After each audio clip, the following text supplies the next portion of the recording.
Hi friends, நான் உங்கள் ஜஸ்வின் நில் கவனிசன். இந்த ஓட்டுக்கு காசு கொடுக்குறாங்கல்ல, அது ஒரு சரியான முறையா? நான் ஏன் கேட்குறேன்னா, இப்போ ஓட்டுக்கு காசு தராங்க, அந்த காசை எங்கேருந்து வசூல் பண்ணுவாங்க? நம்மகிட்ட இருந்து வசூல் பண்ணுவாங்க. எல்லா விலையும் ஏற்றுவாங்க, பால் விலை எல்லா விலையும் ஏற்றுவாங்க. நம்ம கடைசியில் நம்ம தான் ஃபேஸ் பண்ணுவோம். இதை விட முக்கியமான விஷயம், இந்த அரசியல் அமைப்பு சட்டம், அதே மாதிரி தேர்தல் ஆணையம் என்ன பண்ணுது? ஓட்டுக்கு காசு கொடுக்குறோன்னா பிடிக்கிறோம்ல, அவனுக்கு என்ன தண்டனை கொடுத்தீங்க? என்ன கடுமையான தண்டனை இருக்குது? ஏன் அந்த வேட்பாளரை அந்த கட்சி தானே கொடுக்குது? அப்போ அந்த கட்சி அந்த தலைவருக்கு தெரியாமல அந்த வேட்பாளருக்கு தெரியாமல காசு பட்டுவிடாவது சும்மா கொடுத்துருவாங்க எல்லா எல்லாருக்கும். அடுத்தவனுக்காக இவன் தூக்கி கொடுப்பானா இவன் ஜெயிக்கிறதுக்காக? இப்போ இவன் மூலியமாக தானே நடக்குது. அப்போ இவனை நம்ம தகுதி நீக்க செய்யணும்ல. ஏன் தகுதி நீக்க செய்ய மாட்டேங்கிறாங்க? ஏன் அவனை எலெக்ஷனில் நிற்க விடுறாங்க? ஓட்டுக்கு காசு கொடுத்தா எலெக்ஷனில் நிற்க முடியாது, அந்த கட்சி அந்த தொகுதியிலேருந்து நீக்கிடுவாங்க, அந்த வேட்பாளர் நீக்கிடுவாங்கன்ற ஒரு அடிப்படை சட்டம் கூட நமக்கு இல்லாமல் இருக்குது. அவங்கள ஏன் இன்னும் விட்டுட்டுருக்காங்க? எவ்வளோ தொகுதியில் காசு கொடுத்துட்டு உட்காந்துருக்காங்க. எல்லாம் நியூஸில் பார்த்துட்டே இருக்கோம், எல்லாம் பிடிச்சி போடுறாங்க. இந்த பக்கம் எங்கே காசு கொடுக்குறாங்க, அங்கே காசு கொடுக்குறாங்க. இங்கே டிவி கட்சிக்காரங்களும் நாமத்தமிழ் கட்சிக்காரங்களும் நிறைய பேரை பிடிச்சி கொடுக்குறாங்க. ஆனால் பிடிச்சி கொடுத்து என்ன பிரயோஜனம்? ஆண்ட கட்சியும் சரி ஆள்ற கட்சியும் சரி இதை தான் செய்யுது. நம்ம காசை கொடுத்து நம்மளை பழக்கப்படுத்திட்டாங்க. ஒன்றும் சட்டமாவது கடுமையாகணும், நல்ல அரசியலமைப்பு அமையணும், நல்ல சட்டம் அமையணும். ஆனால் இது எதுவுமே அமைய மாட்டேங்குது.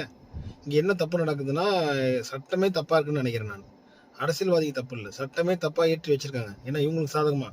என்னோட கேள்வி ஒன்று தான், ஓட்டுக்கு காசு கொடுக்குறவங்கள பிடிக்கிறோம்ல, அவங்களுக்கு என்ன தண்டனை கொடுக்குறீங்க? ஏன் அந்த வேட்பாளரை தகுதி நீக்க செய்ய மாட்டேங்கிறீங்க? ஏன் அந்த எலெக்ஷனில் நிற்க விடுறீங்க? இந்த ரெண்டு விஷயத்த ஸ்ட்ராங்காக செய்யுங்களே. செஞ்சீங்கன்னா அவருக்கும் தண்டனையை கொடுங்க, வேட்பாளருக்கும் தண்டனையை கொடுங்க, காசு கொண்டு போய் கொடுக்குறவனுக்கும் தண்டனையை கொடுங்க. நிச்சயமாக ஓட்டுக்கு காசு கொடுக்க மாட்டாங்க. கூட்டுக்கு காசு தர்றது, பொருள் தர்றது, நகை தர்றதுன்னு ஒரு பெரிய விஷயமே பேக்கப்பில் நடந்துகிட்டு இருக்கு. இதுக்கு பலாயிரக்கணக்கான காசுகள் செலவு. இன்னொரு கேள்வி என்னன்னா, நீங்கள் இந்த டிவி ஆட்ஸில் பார்த்தீங்கன்னா எக்கச்சக்கமான ஆடு வருது. ஒரு வேட்பாளருக்கோ ஒரு கட்சிக்கோ இவ்வளோதான் எலெக்ஷனில் செலவு பண்ணணும்னு ஒரு கணக்கு இருக்குன்றாங்கல்ல. எனக்கு தெரிஞ்சு இவங்க ஆடு போடுறத பார்த்தா அவ்வளோ இதில் எங்கேயோ கோடி கணக்கில் போக முடியும், 1000 கோடிக்கு மேலே போக முடியும். ஸோ எவ்வளோதான் ஒரு வேட்பாளர் ஒரு என்ன சொல்கிறது, ஒரு எலெக்ஷனுக்கு செலவு பண்ணலாம். இதெல்லாம் கொஞ்சம் வெளிப்படையாக கொண்டாடலாம், மக்களுக்கே தெரியுற மாதிரி பண்ணலாமே.